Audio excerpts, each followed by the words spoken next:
friends, welcome back to my channel. இன்னைக்கு நம்ம chicken pakoda எப்படி செய்யறதுன்னு பார்க்க போறோம். வாங்க இதுக்கு தேவையான ingredients என்னன்னு பார்க்கலாம். chicken வந்து நான் 1/2 kg எடுத்துர்க்கேன். மஞ்சள் தூள் போட்டு வாஷ் பண்ணி வச்சிருக்கோம். 1/2 lemon, இஞ்சி பூண்டு ஆனியன் பேஸ்ட், ஃப்ரெஷ்ஷான தயிர் எடுத்துக்கோங்க. அப்பதான் நல்லா டேஸ்டா இருக்கும். corn flour, மைதா, chicken 65 மசாலா, chili powder, உப்பு, காஷ்மீரி சில்லி பவுடர். வாங்க இதை எப்படி செய்யலாம் பார்க்கலாம். ஒரு பவுல் எடுத்துக்கோங்க. இதுல ஃபர்ஸ்ட் நம்ம தயிர் ஆட் பண்ணிக்கலாம். இன்னைக்கு நான் 7 ஸ்பூன் தயிர் ஆட் பண்ணிக்கிறேன். தயிர் வந்து நல்லா சாஃப்ட்னஸ் கொடுக்கும், சிக்கன் நல்லா ஜூசியாவும் இருக்கும். அதுக்காக ஒரு ஸ்பூன் இஞ்சி பூண்டு ஆனியன் பேஸ்ட் ஆட் பண்ணிக்கிறோம். 3 tablespoon corn flour, 2 tablespoon மைதா, 1/2 டீஸ்பூன் காஷ்மீரி சில்லி பவுடர். இது கலருக்காக. ரெட் கலர் வேணும்னா நீங்க அதை கூட ஆட் பண்ணிக்கலாம். தேவையான அளவு உப்பு.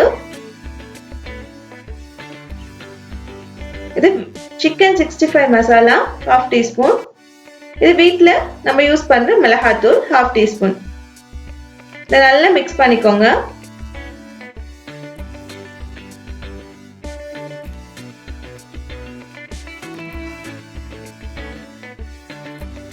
பாருங்க நல்லா மிக்ஸ் பண்ணியாச்சு. இப்போ இதில் நம்ம 1/2 லெமனை பிழிஞ்சு விட்டுக்கலாம்.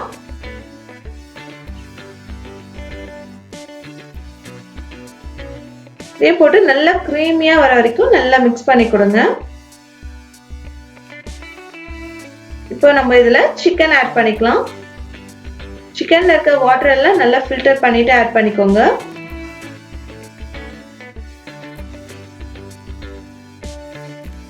நல்லா மிக்ஸ் பண்ணி கொடுங்க சிக்கன்ல.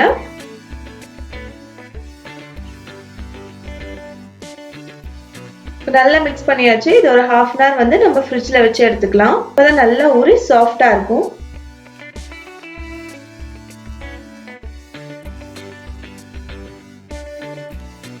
பாருங்க 1/2 an hour கழிச்சு நான் எடுத்திருக்கேன். இப்போ நம்ம இதை ஃப்ரை பண்ணிக்கலாம். நான் ஒரு கடாயில எண்ணெய் ஊற்றி வச்சிருக்கேன். எண்ணெய் நல்லா காயட்டும். காஞ்சதுக்கு அப்புறம் நம்ம சிக்கன் ஆட் பண்ணிக்கலாம். ஒரு பீஸை ஆட் பண்ணுங்க. அப்பதான் உங்களுக்கு நல்லா கிறிஸ்பியா இருக்கும் சிக்கன் பக்கோடா. சிக்கன் வந்து ஈஸியா வெந்துடும். ரொம்ப நேரம் ஃப்ரை பண்ணணும்னு இல்லை. கலர் கொஞ்சம் லைட்டா சேஞ்ச் ஆன உடனே நீங்க எடுத்துடலாம்.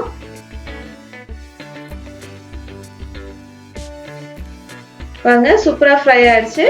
லைட்டா மிக்ஸ் பண்ணி கொடுத்துக்கோங்க. இது வந்து நல்லா ஃப்ரை ஆயிடுச்சு. நம்ம இதை வந்து ஒரு பிளேட்ல டிரான்ஸ்ஃபர் பண்ணிக்கலாம். எண்ணெயெல்லாம் நல்லா ஃபில்டர் பண்ணிட்டு இதை ஒரு பிளேட்ல டிரான்ஸ்ஃபர் பண்ணிக்கலாம்.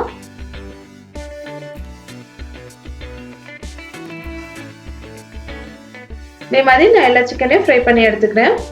பாருங்க நம்ம சிக்கன் பக்கோடா சூப்பரா ரெடி ஆயிடுச்சு. இந்த ரெசிபியை கண்டிப்பா வீட்டில் ட்ரை பண்ணி பாருங்க.